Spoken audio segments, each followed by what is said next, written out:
bonsoir à tous. À la une de ce journal, de nombreuses routes nationales et communales se dégradent au fil des jours sous le regard impuissant des populations résidant dans l'arrière-pays. Illustration ce soir dans les départements de l'Océan, la Sanaga-Maritime et le Mungo, un enclavement criard qui plombe le développement de plusieurs localités malgré leur riche potentiel agroforestier, agropastoral et touristique. L'état des infrastructures et le désarroi des populations dans le Cameroun profond, c'est le dossier du 20h. 6 mois après la survenance de la pandémie du Covid-19, le Cameroun risque de faire face à une résurgence de cette pandémie.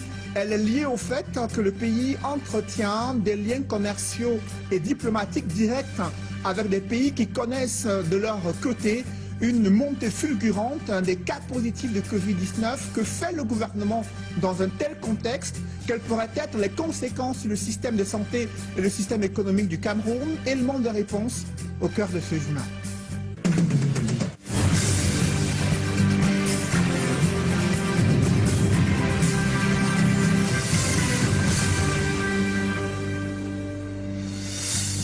Merci de suivre cette édition complète de l'information sur Equinox Télévision. Dans la série de reportages réalisés dans le sud profond, vous l'avez peut-être observé si vous vous êtes rendu à Campo.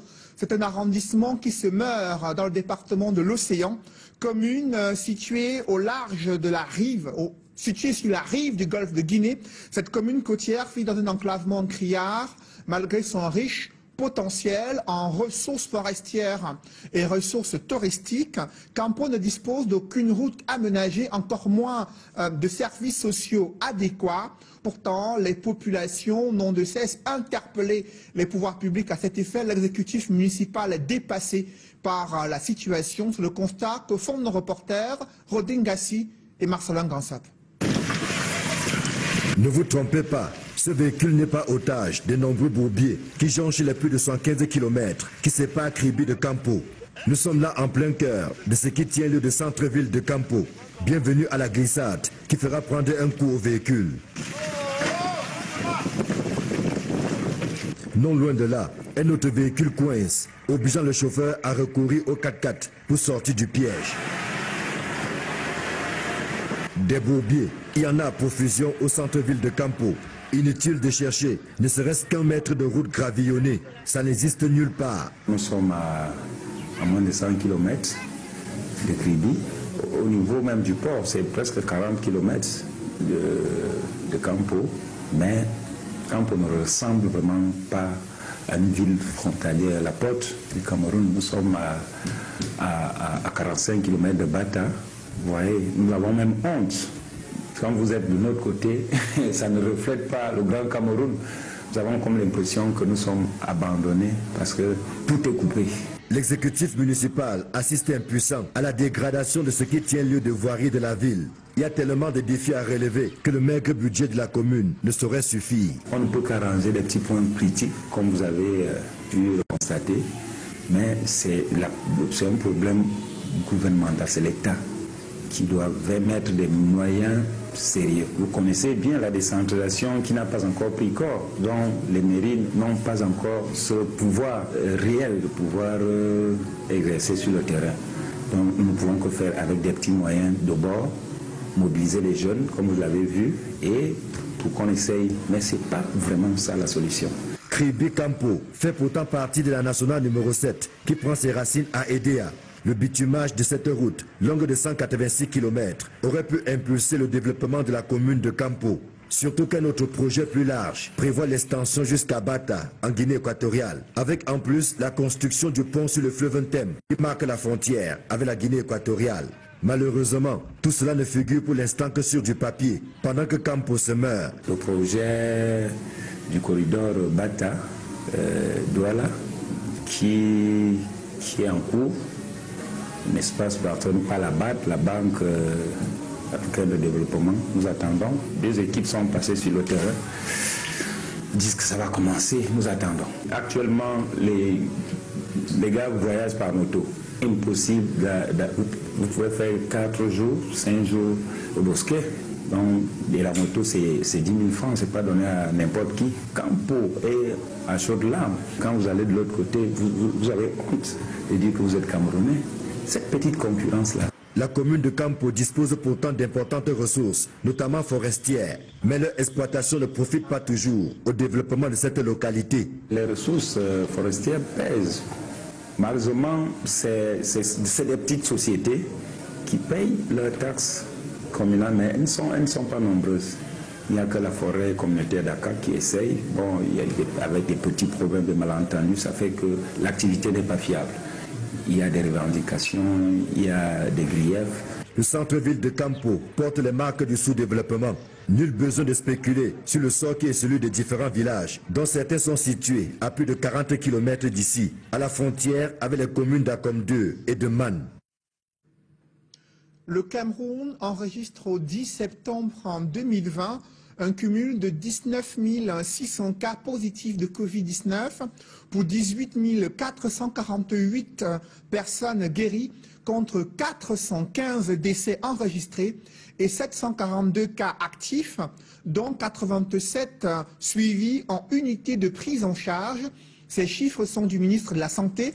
Il vient de les rendre publics lors d'une conférence de presse conjointe au ministère de la Communication. Manaouda Malachi exprime son inquiétude face au risque de résurgence de la pandémie, car bon nombre de pays avec lesquels le Cameroun entretient des liens commerciaux et diplomatiques directs connaissent une montée fulgurante du nombre de cas positifs au cours des dernières semaines.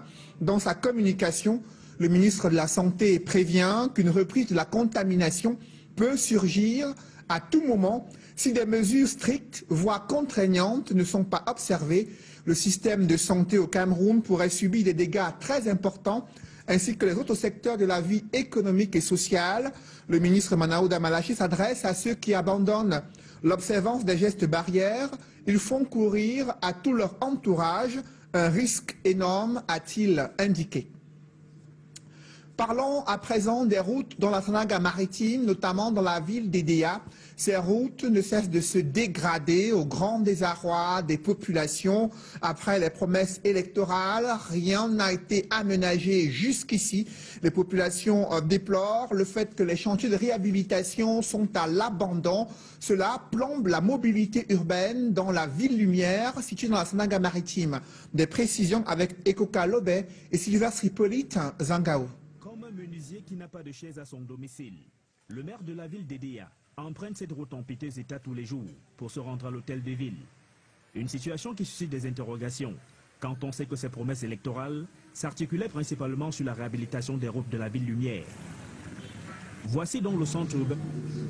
Nous y reviendrons. Restons dans la Sanaga maritime où plusieurs autres axes routiers sont en piteux état, notamment l'axe qui mène à Mwanko, une localité riche en ressources touristiques et halieutiques. Pourtant, là-bas, le prix du transport a presque triplé. Les populations s'en plaignent et pointent du doigt la route dégradée. Reportage Ekoka Lobé et Julienne Berthe-Bissaille. Dans le département de la Sanaga maritime, la route Edea-Mwanko est en mauvais état.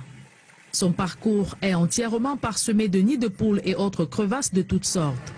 Devenue impraticable, les usagers de cette route ne savent plus où mettre la tête. La route là, elle est très gâtée vraiment.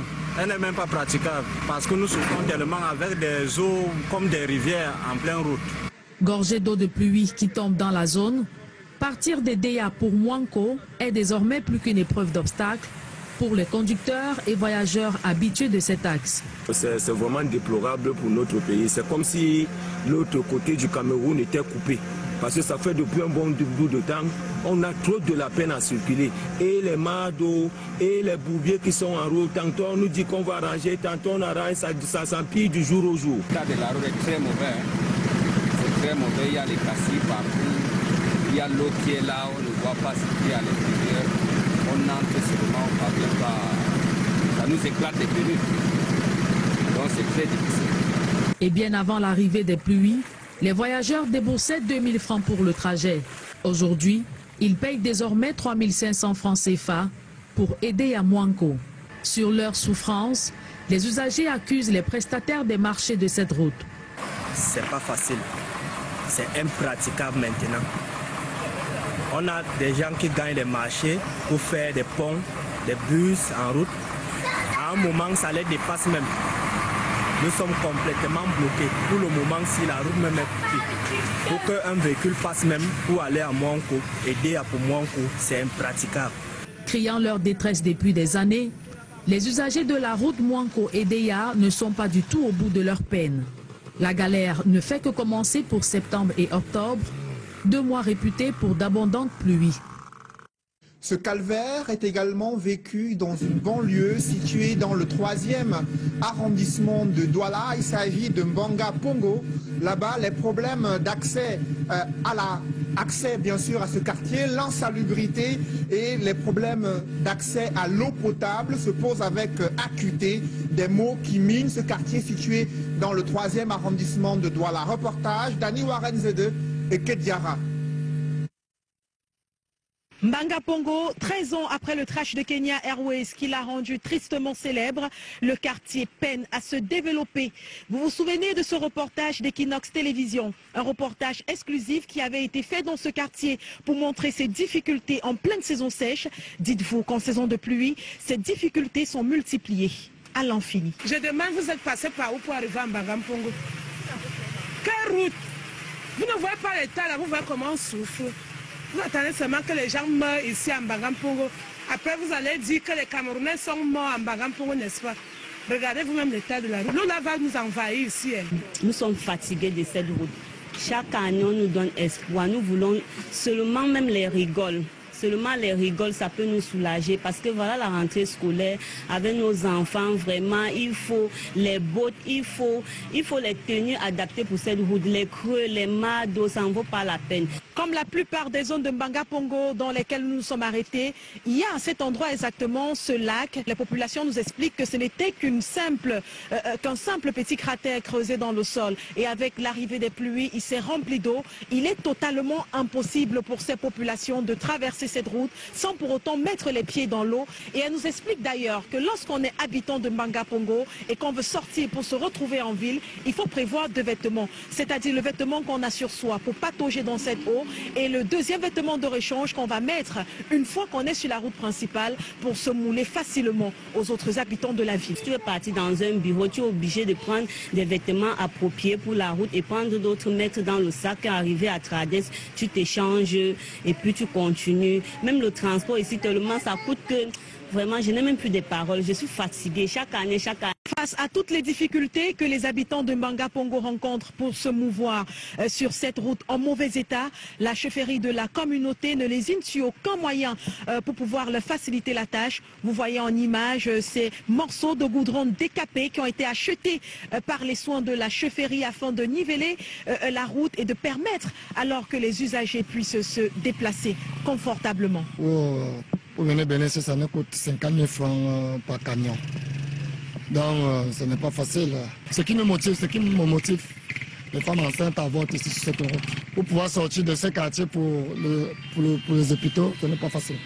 C'est pour ça que j'ai pris cette initiative de pouvoir le faire avec mes notables. En plus du mauvais état des routes, de l'insécurité, les habitants de Mbanga Pongo doivent faire face à d'autres difficultés majeures.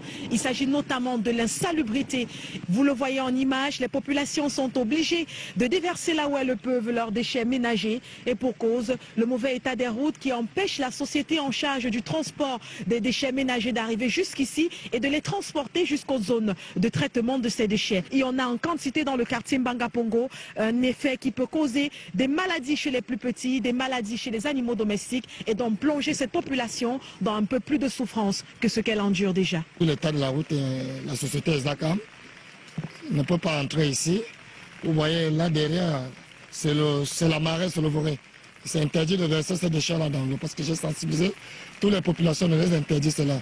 Il y a le moment que quand c'est beaucoup, je suis obligé de mobiliser, de sortir de l'argent avec mes notables pour pouvoir transporter cela dans les 10 roues avant de faire déverser dans les endroits appropriés. Si le quartier Mbanga Pongo est entouré d'eau, si l'eau qui arrive jusque devant le domicile des populations les met mal à l'aise, il faut pourtant préciser que ces populations souffrent d'un autre problème majeur, problème d'adduction en eau potable, parce que dans ce quartier, malheureusement, les tuyaux de la Kamwata n'arrivent pas. Résultat des courses, les habitants sont obligés de boire soit de l'eau du puits, soit de l'eau de forage, une eau qui de toutes les façons n'est pas forcément saine et peut conduire à de grosses pandémies telles que le choléra. On souffre ici pour l'eau parce que nous on n'a pas l'eau de la SNEC.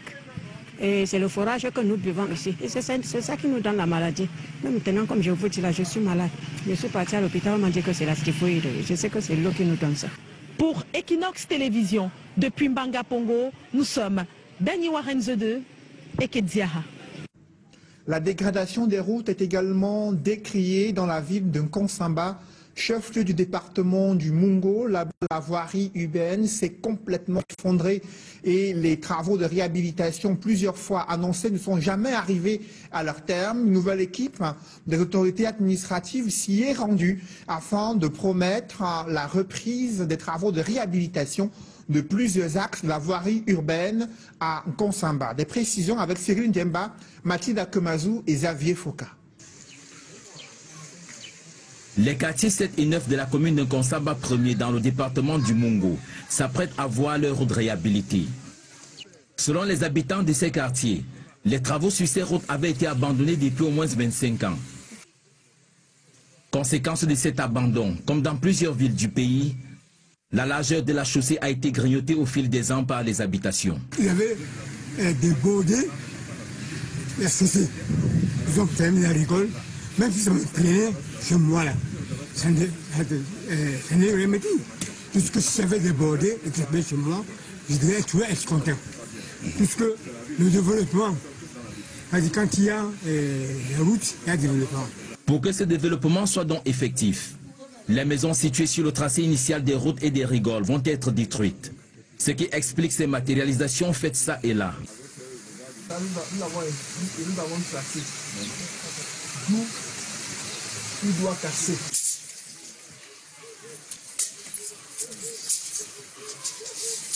Et pour l'une des rares fois, les populations ne trouvent pas d'inconvénients. Je suis l'une des premières victimes. Donc vous voyez bien que je suis touché. Derrière moi, je suis touché. Mais c'est ainsi, il faut passer par là pour avoir le développement. Ne casse pas, on ne pourrait pas bien faire une bonne route. Mon souhait, c'est de casser pour remettre la route comme Mengambo avait pu tracer. Et si on ne casse pas, quelle route donc on pourrait faire? Afin de prendre la mesure du problème et des réalités, une mission du ministère de l'Urbanisme et de l'Habitat a effectué une descente sur le terrain dans les quartiers concernés. Et on a constaté que beaucoup de projets connaissaient assez de difficultés. Et le ministre a donc exclu cette mission pour qu'on vienne s'enquérir des raisons, pour que le maire nous fasse le point sur l'avancement des projets et que nous trouvions des solutions adéquates pour que ces projets soient menés à bon port. Les populations espèrent la réalisation de ces projets routiers en Nkonsamba 1er, car dans la plupart des cas au Cameroun, après des visites d'inspection de ce genre, les projets tombent dans les oubliettes. 30 ans après avoir été déguerpis sur les emprises d'une route nationale, les populations victimes des démolitions n'ont jamais été indemnisées. Cela fait seulement 2 ans que le décret présidentiel portant indemnisation a été signé. La majorité des bénéficiaires est morte. Leurs ayants droit ont manifesté à Bandjoun leur colère. Jusqu'ici, aucun copec ne leur a été donné. Pourtant, ils ont été victimes de casses de démolition il y a plus de 30 ans. De nombreuses familles déchirées qui crient leur colère dans ce reportage que signe le Clerc Sakem. Nous avons été toujours nourris par cet espoir éphémère, avec ce rendez-vous éphémère. Il faut penser aussi que nous sommes des êtres humains, les Camerounais, comme tous les autres. Vous nous différenciez. Ce papa, c'est parti du collectif des déguerpis de l'Arcelour, Bafoussa Biaoundé. Depuis 38 ans qu'ils ont tout perdu, ces familles n'ont jamais reçu le moindre sou du gouvernement camerounais. Las d'attente, elles ont bravé des kilomètres, pancartes en main, pour manifester devant la préfecture du Conquis. Nous sommes les déguerpis de l'Arcelour, Yaoundé, Bafoussa. Et si vous voyez ici, là, ça fait 38 ans que nos parents ont marché pour qu'ils soient indemnisés. Cela n'a jamais été fait. La présidente de la République a signé depuis le 20 décembre 2018 qu'on paye les Les déguerpis de Banjul, nous sommes aujourd'hui en 2020, nous ne sommes toujours pas payés. 38 ans, c'est un peu de trop. Voici la décision présidentielle qu'on a signée et nous ne voulons pas. Nous sommes de ceux qui aiment la paix dans ce pays. Nous voulons qu'on nous paye. 38 ans après, 45% de ces déguerpis sont décédés sans avoir perçu le moindre radis pour se faire soigner. Ce déguerpissement a provoqué la dislocation de certaines familles. Depuis qu'on a détruit notre village, on a porté notre père et posé dehors avant de détruire. Depuis le temps là, notre père, on lui posait partout. Manque là, notre père devait rester. Et notre père est mort. On ne nous a rien donné. Et encore le successeur, il a marché sur ça jusqu'à fatiguer. Le successeur est encore mort. On dit qu'on doit nous payer. On ne nous donne absolument rien. Et toutes ces femmes sont mortes. Toujours dormir par-ci, par-là. Demandez les maisons pour dormir là-bas. La majorité sont décédés. Et nous, aujourd'hui, les enfants, nous ne sommes pas prêts. Nous ne pensons pas que nous allons mourir pour qu'on puisse venir payer l'argent là, soit à nos petits-fils ou à nos arrière-petits-fils. En l'absence du maître des lieux, c'est le deuxième adjoint, Oumaro Bouba, qui a trouvé le fil juste pour désamorcer cette bombe. On s'est dit que bon, l'année 2019, je sais que ce n'était pas inscrit dans le budget. Cette année 2020, on espère que c'est inscrit dans le budget et que ça sera bien. Donc, vous connaissez les problèmes que vit le pays avec la crise du corona, tout ça. Il y a un problème de fonds pour le moment, mais on espère que ça a été inscrit au budget. Et si ça a été inscrit, c'est bien sûr que vous serez payé. Et vous ne serez pas payé ailleurs, c'est ici dans cette salle que tout se fait. Il faut surtout beaucoup remercier, on fait beaucoup d'efforts. Et ça aboutit à un décret d'indemnisation signé par le Premier ministre le 2 janvier 2019 qui a décidé de payer, en tout cas qu'on paye tous ces riverains qui n'avaient pas été indemnisés depuis 1982. En 1982, les travaux de construction de l'axe lourd Bafoussam-Yaoundé ont entraîné le déguerpissement de 450 personnes dans les arrondissements de Pomonier et Djebem dans le Konki. Les experts avaient recensé les maisons, cultures et tombes pour un montant de 1,7 milliard de francs CFA.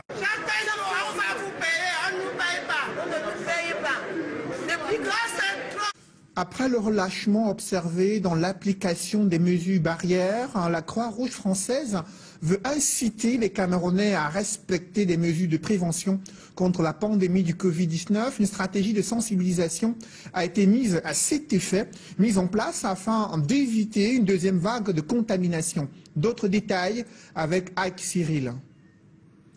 Depuis la levée de certaines mesures barrières par les pouvoirs publics, l'on observe un refroidissement dans la lutte contre le coronavirus. Afin de redonner goût aux populations, la Croix-Rouge française lance un concours sur le respect des gestes barrières dans la commune d'arrondissement de Yaoundé 4. C'est un jeu concours qui vise à faire respecter les mesures barrières au sein des principaux marchés et gares routières du district de santé de Nkoldongo. Donc on va évaluer les différents sites en compétition, notamment sur le respect du port du masque et du lavage des mains. Dans les rues de Yaoundé, il devient de plus en plus difficile de rencontrer des citoyens qui abordent un cache-nez. Tout comme il est devenu rare de voir certaines personnes se laver les mains avant d'accéder à certains lieux publics. Dans le cadre du concours annoncé par la Croix-Rouge française, des agents de santé vont sillonner des sites précis afin d'appréhender cette réalité. Les agents de santé communautaire du district de santé qui vont passer régulièrement pour prendre des photos au sein des différents sites en compétition. Et sur ces photos, on va pouvoir faire un pourcentage des personnes masquées par rapport à l'ensemble des personnes qui sont visibles sur cette photo. On va faire ça une fois par semaine et à la fin du jeu, on fait la moyenne et ça nous permettra de définir quel est le site qui peut le mieux respecter le port du masque notamment. Des autorités camerounaises ont maintes fois annoncé des campagnes de répression contre le non-respect des mesures barrières, mais qui sont mortes avant même d'exister. L'initiative de la Croix-Rouge française, dont la salle des actes de la mairie de Yaoundé 4 a servi de rampe de lancement, sera-t-elle la bonne? Just wait and see. Dans le reste de l'actualité, le torchon brûle à la municipalité de Banka, dans le département du Honkam. L'exécutif municipal et les conseillers municipaux se déchirent sur les pouvoirs et attributions à donner aux commissions chargées de veiller au développement de cette commune. D'autres précisions avec Andine Gagnou et Eric Fopossi.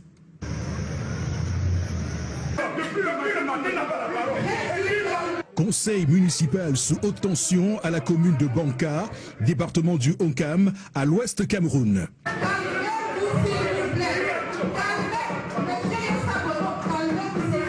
Réunis pour le vote du compte administratif 2019 de la commune, des conseillers municipaux s'énervent contre leur maire. Ils lui reprochent d'avoir désigné les présidents des commissions sans consultation préalable. L'article 181 de votre Bible, ça devrait être votre livre de chevet. En votre qualité de conseiller municipal, dispose que le conseil municipal peut former au cours de la dernière session annuelle pour le compte de l'exercice à venir des commissions pour l'étude des questions entrant dans ses attributions. Chaque commission comprend en son sein un président et un secrétaire. Alors commence la bataille juridique. La loi portant code général des collectivités territoriales décentralisées est mobilisée pour faire comprendre au maire qu'il n'a rien à faire dans la mise en place des commissions pour l'examen du compte administratif. Le même code dispose en son article 469 qu'au cours de la session consacrée à l'adoption du compte administratif, l'organe délibérant élit un président de séance.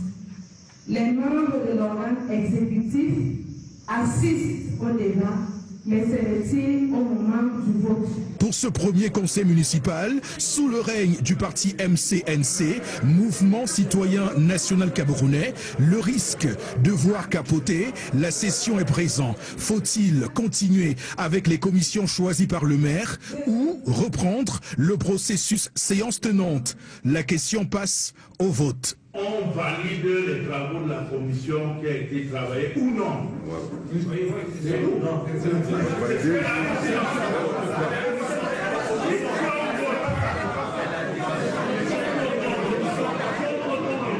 On annule tout ce qu'on a fait hier, on passe au vote de nouvelle commission des présidents.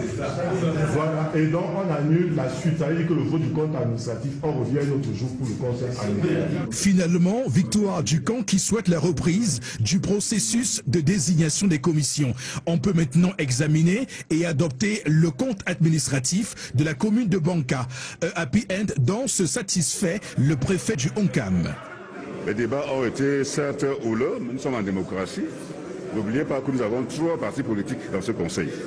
Le RDPC, l'UMS et le MCNC. Donc les débats ont été houleux, mais nous sommes très contents de ce que la dynamique de réconciliation a prévalu. Triomphe de la démocratie, défense des intérêts des populations, ces idéaux auront dominé ce conseil municipal. Place donc maintenant au travail. Donc nous sommes interpellés maintenant à travailler pour inciter les recettes de notre commune et afin de promouvoir le développement harmonieux de notre contrée, afin de rendre Banka, comme je l'ai dit dans mon discours, comme un Eldorado où il fera bon vivre. Le maçon.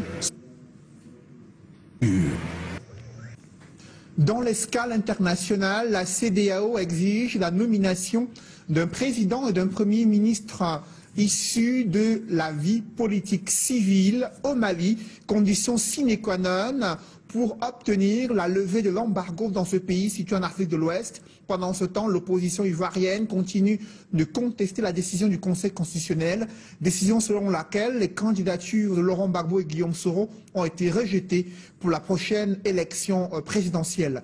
La mouture internationale, c'est signé Gladys Sidé. La CEDEAO ne cède pas face à la junte actuellement au pouvoir au Mali. Reçue au Ghana, elle n'a pas réussi à convaincre l'organisation de lever les sanctions économiques ni de l'accompagner dans son plan de transition. La CEDEAO insiste pour que la junte nomme dans les brefs délais des dirigeants civils pour une période transitoire de 18 mois. C'est la condition pour une levée des sanctions économiques contre le Mali qui subit depuis quelques jours l'embargo sur les flux commerciaux et financiers. Le médiateur de la CEDEAO, l'ancien président nigérien Goodluck Jonathan, doit à nouveau se rendre à Bamako pour s'assurer des avancées vers la transition civile au Mali. Le pays porte le deuil suite au décès de l'ancien président Moussa Traoré, mort à l'âge de 84 ans, le 15 septembre. Pendant ce temps, en Côte d'Ivoire, les observateurs pensent que tout est réuni pour des lendemains électoraux difficiles.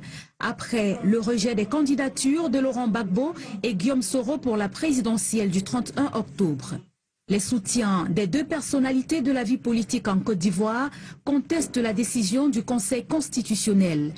La branche pro-Gbagbo du FPI pense que le pays s'achemine vers une élection de dupes. C'est la volonté du despote qui veut que Gbagbo Laurent soit éliminé, qui veut que Soro soit éliminé et qui a choisi ses adversaires. Mais je vais vous dire pourquoi il a choisi ses adversaires comme ça. Parce qu'il sait bien que ce qu'ils appellent le Front populaire ivoirien représenté par M. Afin-N'Guessan ne fait pas le poids. Guillaume Soro dénonce, lui, un coup d'État acté par le Conseil constitutionnel. L'ancien chef rebelle et ancien Premier ministre s'exprimera davantage sur le sujet jeudi depuis Paris, où il vit en exil. Pascal Afin-N'Guessan, de son côté, est entré en dissidence avec l'ancienne équipe dirigeante du FPI. Toujours à la tête de ce parti, sa candidature a été validée. Autre figure de la politique ivoirienne, Henri Konan Bédié, 86 ans, sa candidature a été retenue pour la présidentielle à venir. Mais son parti critique aussi le Conseil constitutionnel. Nous déplorons deux décisions. D'abord, la décision de retenir la candidature inconstitutionnelle de M. Ouattara, parce que pour nous, il n'est pas éligible. Nous déplorons également l'invalidation des candidatures de plusieurs leaders politiques majeurs, notamment le président Laurent Gbagbo, le président Soro Guillaume et d'autres leaders, pour des raisons purement politiques. Pour plusieurs, ce climat de tension augure des lendemains électoraux difficiles en Côte d'Ivoire. Les autorités ont récemment interdit les manifestations publiques, une interdiction prolongée jusqu'au 30 septembre. La fin de ce journal, merci de l'avoir suivi. Juste après cette édition de 20h, retrouvez Serge Alain Autou et ses invités pour le débrief du journal sur le plateau d'Equinox Soir. Serge Alain. Covid-19, on n'est définitivement pas sorti de l'auberge. Les chiffres explosent. Le ministre de la Santé publique est inquiet. Près de 19 000 cas positifs en date du 10 septembre 2020, 18 000 cas guéris, environ 415 décès et plusieurs cas actifs et d'autres qui sont encore en soins intensifs, relève le ministre. Et pour ne rien arranger, il redoute une deuxième vague de contamination si rien n'est fait en matière de prise en compte des mesures contraignantes pour le respect des mesures barrières. Il a indiqué que le Cameroun, qui entretient des relations très cordiales avec des pays où il est observé une montée fulgurante du nombre de cas positifs, le Cameroun pourrait lui aussi connaître une telle contamination si des mesures appropriées ne sont pas prises. Et jusqu'ici, dans sa communication, il a tenu à interpeller les Camerounais sur la nécessité de porter des masques, d'observer les mesures barrières et de distanciation sociale. Serge Alain. Voilà, madame, monsieur, c'est donc l'essentiel. Equinox Soir, deuxième partie. Bonne soirée à vous, Cédric. Bonne soirée à vous, Serge Alain. Rendez-vous demain. 20h. Dans un instant, madame, monsieur, la suite. Equinox Soir.